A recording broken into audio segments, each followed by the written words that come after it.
Cosmic Wonder because he gets all the scoops in the trailer Easter eggs, baby. Let's get it going. Yeah, my reaction got claimed. So it's now on my Patreon. Go over there, support the cause, become a Super Magnus site, and see all copyright claimed trailers that I've ever reacted to in recent times, and movie reactions, anime reactions, and television show reactions. Let's get it.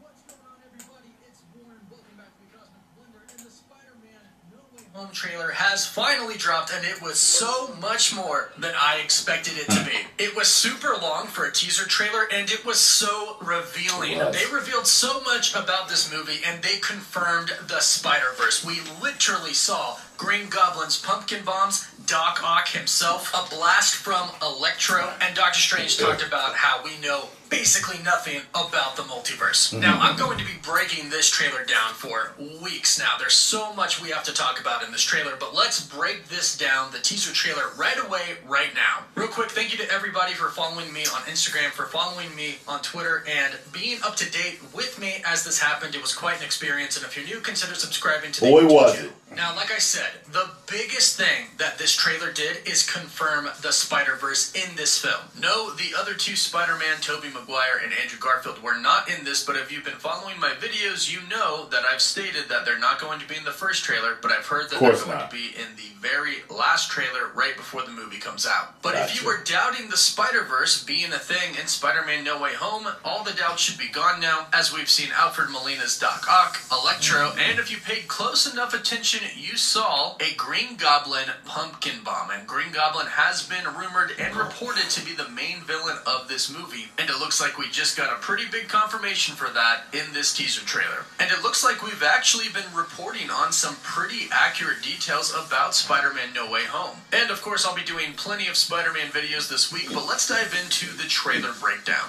So the Spider-Man No Way Home trailer pretty much picks off exactly where we left off at the end of Spider-Man Far From Home. Yes. Now we start with a little comedic relief. Everybody knows that Peter Parker is Spider-Man now, and some newspapers are having some fun and some articles speculating on what some powers Spider-Man might actually have. And one of them said that it suggested that Peter Parker's powers include the male Spider's ability to hypnotize females. Obviously this is a joke, and it's his girlfriend reading it to him, but surprisingly the newspaper that she's reading isn't the Daily Bugle. Now, right now it's the dailybugle.net. That's what we've seen. So perhaps it's not an actual physical newspaper. What if she is his girlfriend?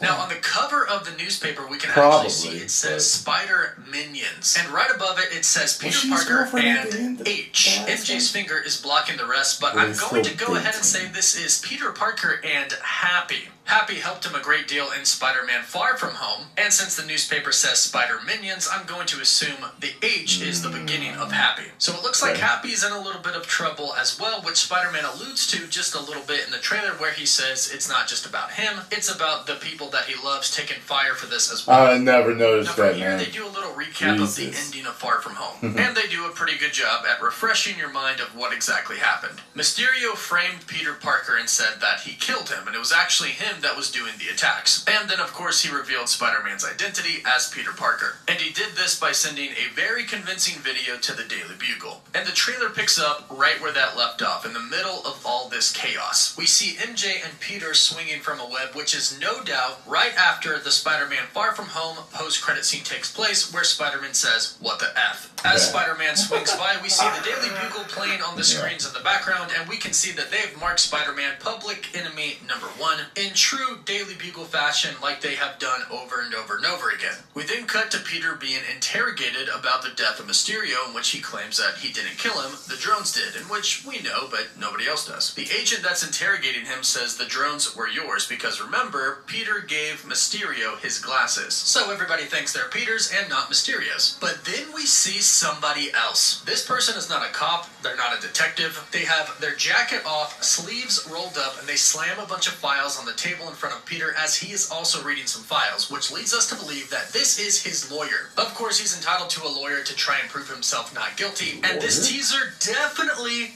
very intentionally does not show the lawyer's face, and I believe it is because this person right here is Charlie Cox's Matt Murdock, aka Daredevil. It's been reported and rumored for a very, very long time that he is Peter Parker's lawyer in No Way Home. Now, all of the reports state that he isn't going to suit up as Daredevil. He is simply going to be Peter Parker's lawyer. However, that's enough for me, as this would set him up and make him exist in the Marvel Cinematic Universe. Yes. Now, from here we see a little bit of what Peter is dealing with. He is definitely public enemy number one as he walks to the courthouse or wherever he is going. We can see everybody behind the barricades yelling at him. They believe that he did kill Mysterio, and they hate him now. One person is reminiscent of the of him that says Batman v Superman scene. On it. And yes, I do know what you're thinking. I am thinking it too, and we know for sure. Peter Parker is Mephisto confirmed. Yeah, let's go down that route again. So obviously it's pretty rough for Peter right now, but Zendaya tries to shed a little bit of light on the situation.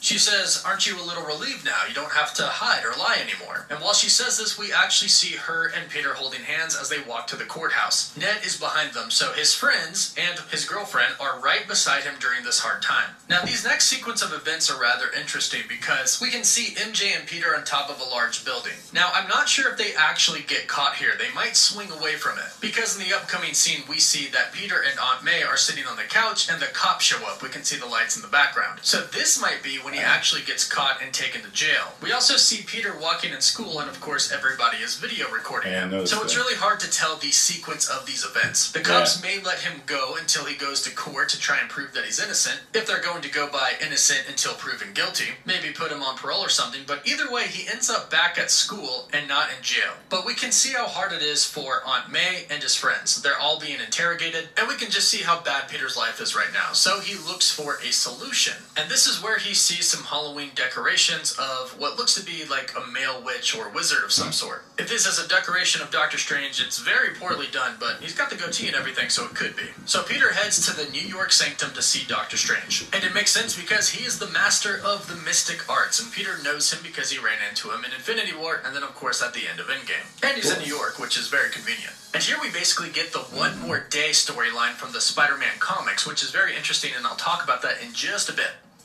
Well, it's actually really the One Moment in Time storyline, but the ending of the One More Day storyline. So, Peter shows up to the Sanctum and Strange lets him in which he says, "What do I owe the pleasure?" And Peter actually calls him Sir, even though they've been through a lot, and Doctor Strange is quickly there to remind him what exactly they've been through, saving the universe. And since they went through that together, Doctor Strange says, "We're well past you calling me Sir." However, Doctor Strange is still a doctor, and he's much older than Peter, so when Peter calls him Stephen, it is rather weird, but we have a good comedic moment here of Doctor Strange saying, "I'll allow it." And side note, it's snowing in the Sanctum. The context of why it's snowing in the Sanctum is definitely a mystery. But we can see that Doctor Strange has a lot of clothes on. He has a hoodie on, he has a jacket over that, and we can actually see his cloak is over everything. Which makes sense because if he needs to fly or levitate, he couldn't do that if the coat was under everything. Now again, it's unclear of why it's snowing in here, but it kind of reminds me of Harry Potter. One when a spell goes wrong and the office keeps raining, and the other where Ron gets nervous and he makes it snow. So this could be the product of a spell gone wrong here. So Peter goes to Strange and he pleads his case. Ever since Mysterio revealed his identity, his entire life got screwed up, so he went to Strange in hopes that he could change that, perhaps make everybody forget it, or make it to where the events never happened. And while he's saying this, we actually get a look at Peter's new black and gold suit, and it looks freaking fantastic. If you blink, you'll miss it, but if you slow it down or freeze frame it, you can definitely see his new suit. So this scene is definitely after Doctor Strange does his spell. And from what we've learned about this suit is it's actually going to be enchanted by Doctor Strange's magic and give Peter the ability to use magic with his suit. Now we do get one shot of Doctor Strange levitating in the air, seemingly concentrating on something. And if you notice, this room looks like it's been destroyed. I originally thought that this could have been perhaps some of the villains from the other multiverses come into the Sanctum and perhaps they had a big battle here, but if you take a look at the scene where Doctor Strange actually does the spell, we can see that it is already in ruins. But hopefully we'll find out what actually happened here in the film, because it does seem like a big fight did happen. Now, during a close-up of him, we actually see that he has the Eye of Agamotto still around his neck. But remember, the Time Stone was destroyed destroyed in our main timeline. And the time stone that they got from the past, Captain America returned. So unless Doctor Strange somehow figured out a way to reforge the time stone, I don't think it's in there. However, this is clearly a multiverse and Spider-Verse movie, so him getting a different time stone is definitely a possibility. Now ultimately, Doctor Strange does tell Peter that yes, there is a spell that he can do to make everybody forget that Peter Parker himself is Spider-Man. However, Wong is there to quickly remind him that it's a very dangerous spell, and he tells him not to cast the spell.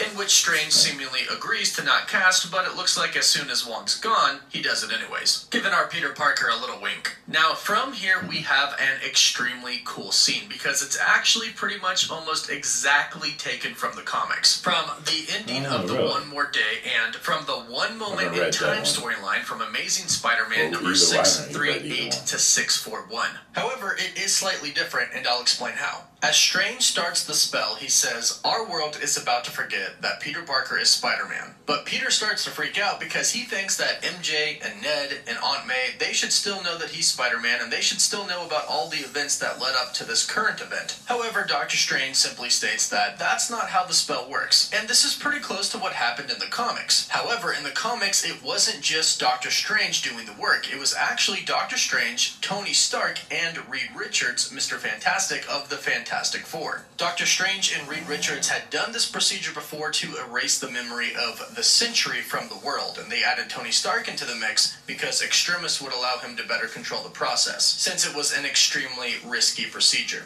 And just to add to the danger factor that Wong was speaking about, this procedure is extremely dangerous not only for Peter Parker, but in the comics it was extremely dangerous for Tony Stark, Reed Richards, and Doctor Strange. In fact, right before, Reed Richards warns Tony and he says, "This is serious business, Tony. You could suffer severe complications and possible damage to your brain. We're mixing science and the arcane here in violent and dangerous ways we never dreamed of before, and we don't know what Extremis is completely capable of." But Tony agrees to accept the risk, and Doctor Strange begins. And it looks like this comic scene is pretty dang close to what we see in the trailer. Strange starts and says, "I have created a protective cell that will shield you from what is about to happen. Enter it and remember, from this moment on, you will be the sole guardian of mistakes that never transpired. Remember and learn from them. When the storm dissipates, I will be incapacitated. Leave immediately, lest you want me to wonder why you're here. Now, move quickly. It has begun." So in the comics, the story is pretty much the same. Nobody is going to remember that Peter Parker is Spider-Man, not even Doctor Strange himself, who was casting the spell. However, in the comics, Peter Parker can't imagine a life without MJ, so he actually brings her into the protective field as well. And in the comics, in the previous stories, we've learned that anybody that he essentially reminds his identity to remembers everything that they'd forgotten. So hopefully that's kind of the case here in the MCU. If he tells his Aunt May, if he tells Ned, if he tells MJ, hopefully they remember. And considering the fact that we've had photos of MJ, Ned, and Peter Parker together, hopefully that is actually after these events transpire and they actually do remember him. Because that would be really sad if they didn't.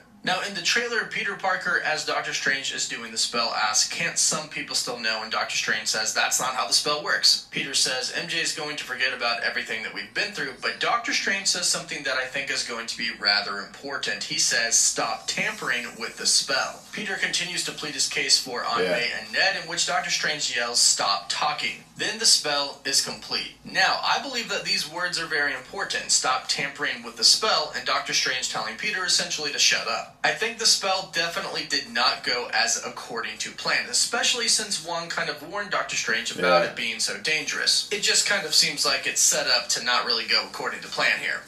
Now from here is really where the plot is revealed. Doctor Strange says, "We tampered with the stability of space-time. The multiverse is a concept about which we know frighteningly little." And from here we kind of see some parallels to the very first Doctor Strange, where he kind of went through the multiverse himself. So one thing that is apparent here is that Wong was right. The spell was too dangerous. Doctor Strange did the spell to make everybody forget that Peter Parker was Spider-Man. And now their reality and the multiverse has been severely affected. And that's what this movie is really going to be about. Universes colliding, the multiverse exploding into madness, because this film will lead into Doctor Strange in the Multiverse of Madness. Now from here we see a little bit of conflict between Doctor Strange and Peter. We see them on a train, and it kind of looks like they're fighting each other, and it was rumored that the first teaser trailer would have a scene where Doctor Strange and Peter fight on a train. The rumor is that they don't see eye to eye on some things, and the rumor for what those things apparently are is whether or not to send all these multiversal villains back to their own universes in which they will die. Strange wants to, but Peter doesn't. Now in this scene, I think it's really just Doctor Strange showing exactly how powerful he is and pretty much showing Peter, look, you don't stand a chance against me.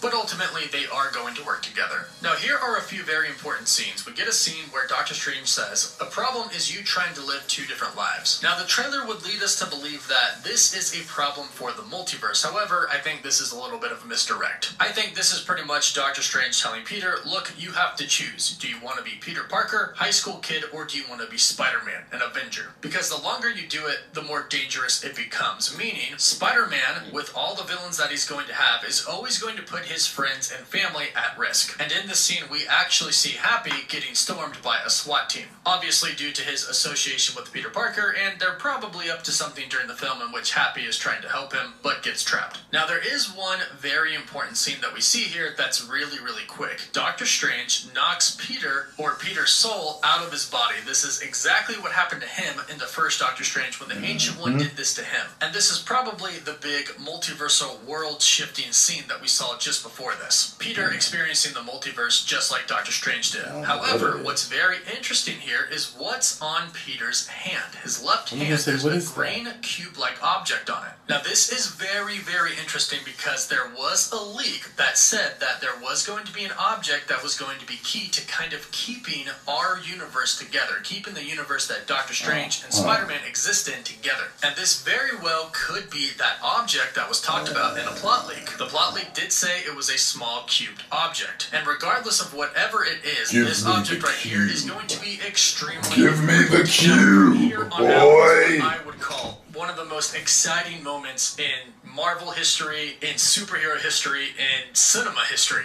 Marvel shows us the Spider-Verse, the multiverse that now exists in the MCU, colliding into one universe. And we see what seems to be 5 different villains that Peter Parker is going to have to go up against. This is pretty much going to be the Sinister Six, except they probably won't call it that, but that's what it is. So whoever that last villain is, we're waiting to find out. It could indeed be Mysterio if he is still alive. In a blink and you'll miss it moment, we see Peter and something open up behind him. We hear a roar, he turns around quickly and something reaches its arm out. This is Lizard. The roar and the hand reaching kind of give it away. It's so quick and hard to make out, but I truly do believe that it is Lizard. Then from here we see lightning and a sandstorm. This is going to be Jamie Foxx's Electro from the Amazing Spider-Man universe, and Sandman we presume is going to be from the Sam Raimi universe. And in this scene, if you take a look at Spider-Man in the trees, he is wearing his black and gold suit. And from here, this next scene is just the top of the top, the creme de la creme. The best scene to me is where we see Green Goblin's pumpkin bomb, and we hear his menacing laugh in the background. This is going to be Willem Dafoe's Green Goblin from the Sam Raimi Spider-Man, the very first Spider-Man film with Tobey Maguire. He is back, and then we hear Doctor Strange say, "Be careful what you wish for, Parker," and then we see the tentacles. And Alfred Molina's Doc Ock from Spider-Man 2 appears. And I gotta say, Marvel is actually getting pretty good at their de-aging CGI. And he gives us a classic "Hello, Peter." And the last shot is Peter Parker suiting up in his haircut though, right? Iron spider suit. Now it's said that the villains are going to be taken from their own universes right before their deaths. So if you're wondering, why do all of these villains want to kill our Peter Parker if he's different from their Peter Parker? Well, they're pretty bitter since the last thing that they remember is them dying. So this is why they all want to kill Spider-Man before Spider-Man kills them, despite whatever Spider-Man that is. Now, of course, Tobey Maguire's Spider-Man and Andrew Garfield's Spider-Man are going to be showing up in this movie. I know they didn't show them, but I've been saying it for a while. My source told me they're not going to show them until pretty much the final trailer.